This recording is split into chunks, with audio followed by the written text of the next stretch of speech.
Assalamualaikum anak-anak. Bagaimana kabarnya? Semoga kabarnya baik-baik saja. Pada pertemuan kali ini, pertemuan mata pelajaran Al-Quran Hadis akan membahas materi tentang menempatkan bacaan gharib dalam Al-Quran, membentuk sikap cermat, imalah, ismam, tashil, nakal, mat qasir. Oke, langsung saja kita mulai. Sebelum menginjak ke materi, mari kita memahami tujuan pembelajaran kita pada pertemuan kali ini. Yang pertama, siswa mampu menyimak dan membaca Al-Quran sesuai tajwid. Kedua, siswa dapat menjelaskan pengertian gharib. Ketiga, siswa mampu mengidentifikasikan bacaan gharib. 4. Siswa dapat mendeskripsikan cara membaca gharib yang benar. 5.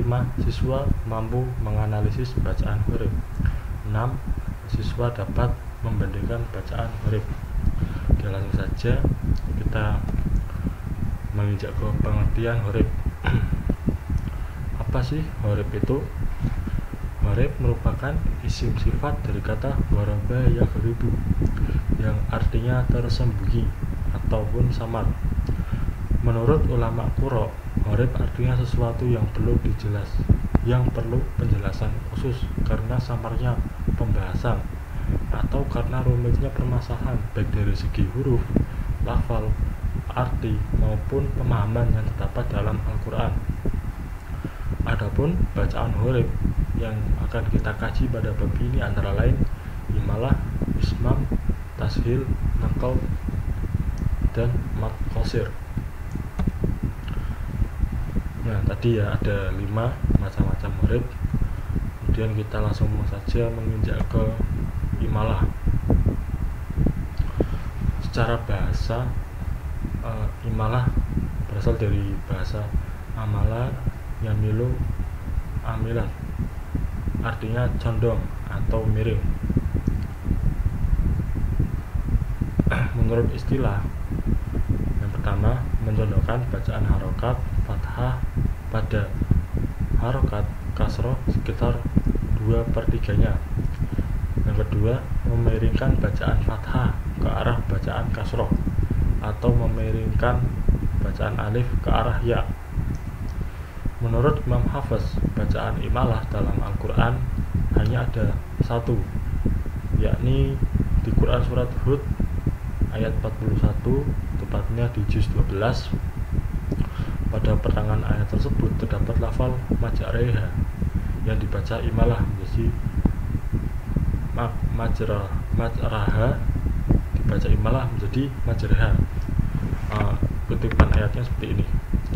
Waqala rakabu fiha bismillahi maj'reha wa mursaha. Itu ya, bisa dilihat ada huruf imalah. Oke, yang kedua ada ismam. Ismam secara bahasa artinya menggabungkan, memadukan, ataupun mencampurkan.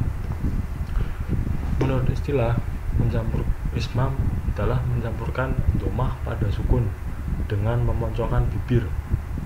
Menurut Imam Hafiz, di dalam Al-Quran hanya ada satu, yaitu la ta'manna. Juga boleh dibaca ikhtilas, yaitu membaca harokat dengan samar dan cepat sehingga suaranya tinggal 2/3 harokat. Jadi cara membacanya kita memanjangkan bibirnya, maksudnya bibirnya dipanjangkan sesuai dengan hurufnya. La ta'manna, seperti itu. Kemudian yang selanjutnya adalah tashil. Tashil artinya lunak atau meringankan. Tashil merupakan membaca antara hamzah dan alif. Hamzah pertama dibaca tahqiq atau jelas dan pendek, sedangkan hamzah kedua dibaca tashil. Dalam qiraah Imam Asim riwayat Hafiz hanya ada satu bacaan tashil, yaitu pada Al-Quran surat Fussilat ayat 44, yaitu lafal a'jami wa arabi. Jadi cara membacanya di tengah-tengah antara huruf hamzah dan huruf H. Nih, mana lah hamzah ya, sehingga lafal yang keluar tidak seperti hamzah, tidak juga seperti H, akan tetapi lafal yang keluar di tengah-tengah kedua huruf tersebut ataupun samar-samar gitu ya. Bisa dilihat ini. Nah, kemudian nakal dari kata nakola yang gilu nakola berarti memindah atau menggeser. Ya, bisa dicek kata-katanya. Mohon maaf nanti apabila saya salah, bisa dikoreksi bersama-sama. Artinya memindahkan harokat hamzah ke huruf mati sebelumnya, dan setelah itu hamzahnya dibuang. Dalam qiraah Imam Asim riwayat Hafiz hanya ada satu pada kata bi salismu. Ya, bisa diperhatikan kata-katanya. Quran surat Hujurat ayat 11. Cara membacanya lafal bi'sal ismu selanjutnya dibaca nakal dengan bi'salismu, yakni memindahkan harokat alif atau kasroh ini. Dipindahkan yang awalnya bi'sal ismu dibaca bi'salismu. Oke, yang terakhir ada mad qasir. Mad dan qasir artinya memanjangkan dan memendekkan bacaan Al-Quran. Permasalahan pada mad dan qasir timbul karena kekeliruan dalam membaca Al-Quran yang dimatkan atau dikosor pada kata-kata tertentu, seperti bacaan mad dibaca kosor atau sebaliknya. Kesalahan seperti ini dapat memengaruhi makna ayat. Masalah lainnya timbul karena kesalahan-kesalahan kecil yang menjadi kebiasaan dalam masyarakat. Ya, contoh kecilnya sebagai khotib membaca waladzikrullahi akbar. Karena si khotib itu orang teliti, biasanya dibaca waladzikrullahi akbar. Lam dimatkan. Hal ini berakibat fatal pada kesalahan arti. Berikut ini konsep tentang mad. Ya, hukum mad. Menurut bahasa, mad artinya memanjangkan atau menambah. Menurut istilah, memanjangkan suara huruf mad. Nih, huruf mad ada 3, alif, ya, wawu. Kemudian pembagian mad ada 2, yaitu mad asli dan mad farai. Ya, mad asli ada mad tabi'i. Bisa dilihat contohnya mad tabi'i harfi, mad iwad, mungkin mad bedal, mad silah qasirah. Nah, kemudian mad farai bisa dilihat ada mad wajib mutasil, mad jaiz munfasil dan sebagainya. Kemudian panjang bacaan mad.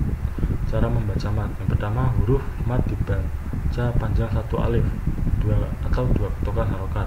Kemudian huruf mad dibaca panjang 1,5 alif atau 3 ketukan harokat. Dan yang terakhir huruf mad dibaca panjang 2,5 alif atau 5 ketukan, atau 3 alif 6 ketukan. Kemudian bacaan qasir.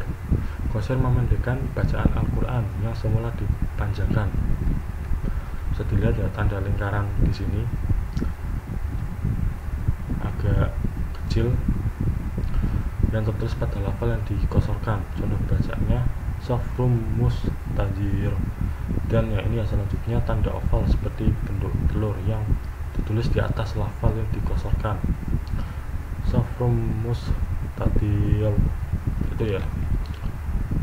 Nah, ini ada contoh-contoh yang lain tentang bacaan qasar, bisa dilihat sendiri.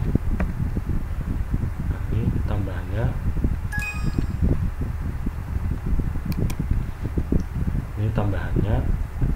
Oke, sekian penjelasan dari saya, kurang lebih yang mohon maaf. Wassalamualaikum warahmatullahi wabarakatuh.